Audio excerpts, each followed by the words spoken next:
Hello, Arrow. Hello and good morning. How are you doing today? I'm good. How are you? Well, this has got to be very exciting for you because we've been all impatiently waiting for your heart to re-arrive inside our souls when it comes to music. Oh, wow. Thank you so much. I'm so glad. Thanks for having me today. I'm so excited to be here.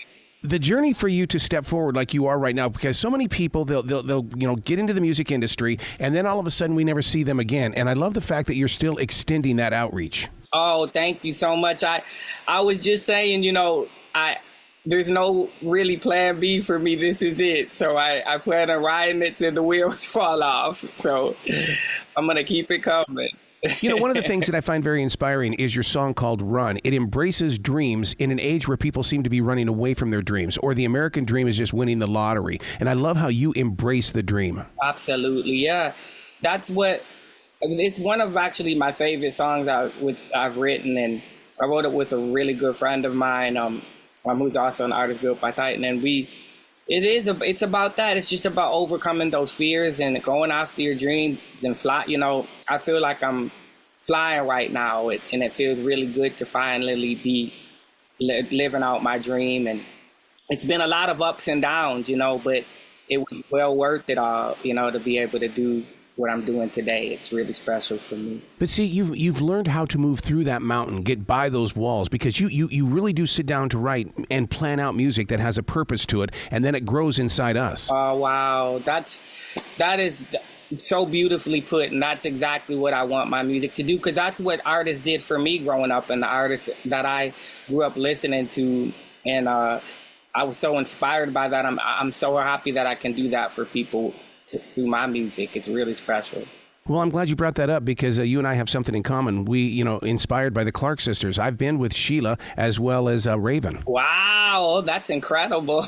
Oh my God, dude! I mean, you can't walk away from that without being a changed person. I'm telling you, it's special, and I had so many influences growing up, from gospel to pop to Motown, and my mom used to play all the music in the house, and that's kind of what I say now is I take all the music that I grew up listening to and kind of mash it into the sound that makes Wyn Starks, and seeing that it's resonating with people and they're really gravitating and it's a really special thing, and I don't take it lightly at all. In radio, they want us to envision the radio listener, to find ourselves in a position where, that we can relate with them. When you're creating music, are you doing one and the same? Are you envisioning that listener? Oh, absolutely.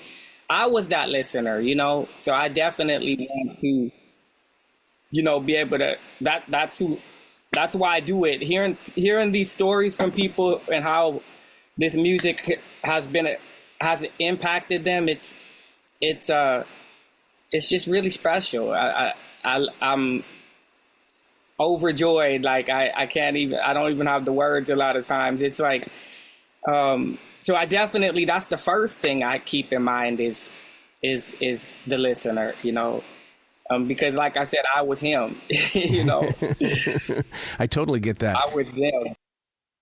Let's talk about Where Are the Giants. I love this because it's almost like you're giving us permission to seek the identity, find it, and grow with it. Yeah. Giants came from a really, it was a deep, I kind of dug a little deep on that one and got, it's about me and my father's relationship. And it's just calling the Giants forward, and it's about forgiveness. I'm not like bashing him. That's not the point of the song, but it's more just to call the Giants forward. And like I said, it was one that I had to dig deep. I was even a little concerned, like how my dad would react to hearing it, but it's definitely a part of my story, and I want it to be told. And like I said, that transparency that artists had that I got to grow up listening to is kind of what changed me and impacted me. So I want to be able to do that and to hear people's stories and how it's like, I went to Germany and sang it at Reeperbahn, and I had people coming up to me saying, man, that Giant song, I have the same, I call it my daddy issue song. And so it's worldwide, it's like something that so many people can relate to. And I'm so happy that I could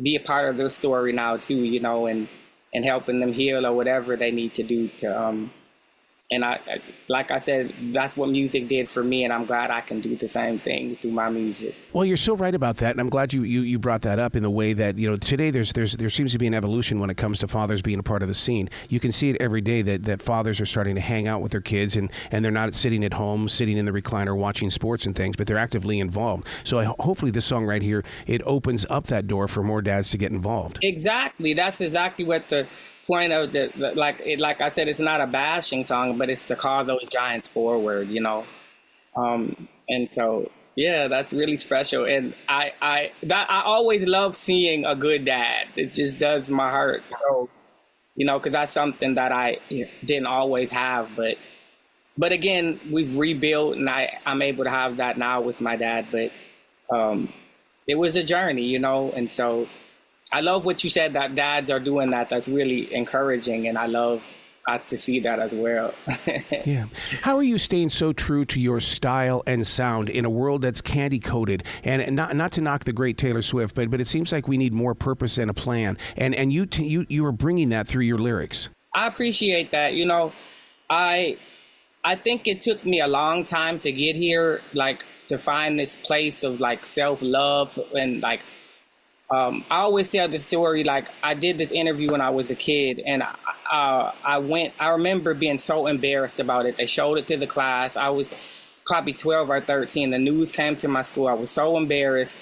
And I was like, and I was just so hard on myself. And recently they sent me that video, my principal from elementary school sent me that video, and I saw myself, and I was like, oh my God, he's so cute. Like, how could anybody be mean to him, much less myself, And so I was like, I kind of let him out now when he's flying. I locked him away for a long time just because I was trying to be everything for everybody else. And so it took me a while to get to this place. I think that's why I hold so tight to this moment.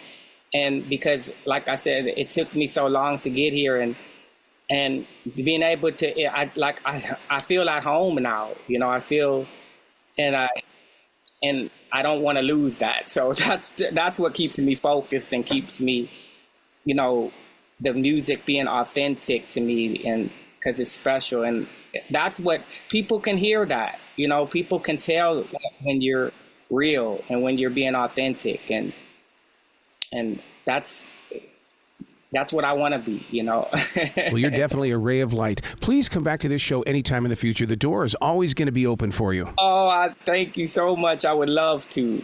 I'd love to meet you in person. Let's do it. Time. Come to the Carolinas. We'll do it. Okay, let's do it. All right, man. You be brilliant today. You too. Thank you so much.